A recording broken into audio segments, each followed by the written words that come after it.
స్వామియే శరణమయ్యప్ప ప్రతి సంవత్సరం కార్తీక మాసంలో ప్రారంభించేటువంటి చద్ది కార్యక్రమం అయ్యప్పలకి, భవానీలకి, శివస్వాములకి, అదేవిధంగా కార్తీక మాసంలో ఎవరైతే దీక్షాపరులు ఉంటారో వారందరికీ కూడా ప్రతి సంవత్సరం బాపట్ల పట్టణంలో ఉన్నటువంటి సోమేశ్వర స్వామి దేవాలయం ఆవరణలో చద్ది కార్యక్రమం ఏర్పాటు చేయటం అనేటువంటిది గత కొన్ని సంవత్సరాలుగా జరుగుతూ ఉంది. అందులో భాగంగా ఈ సంవత్సరం కూడా కార్తీక మాసం తొలి రోజు అనేటువంటి అక్టోబర్ 22 బుధవారం రోజున మరి ఈ కార్యక్రమాన్ని చద్ది కార్యక్రమాన్ని ప్రారంభిస్తూ ఉన్నాం. మరి అక్టోబర్ 22న ప్రారంభమైనటువంటి ఒక చద్ది కార్యక్రమం డిసెంబర్ 1వ తారీఖున జరిగేటువంటి పూర్ణాహుతి ఆ కార్యక్రమంతో ఈ యొక్క చద్ది కార్యక్రమం ముగుస్తుంది.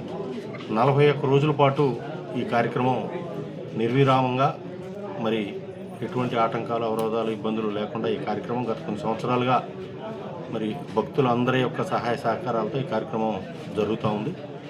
ఈ కార్యక్రమంలో స్వాములందరూ కూడా పాల్గొని స్వామివారి ప్రసాదాన్ని, చద్దిని స్వీకరించాలని, ఆ యొక్క అయ్యప్ప స్వామివారి కృపకు పాత్రలు కావాలని, ప్రతి ఒక్కరిని మరి రావాలని కోరుకుంటా ఉన్నా.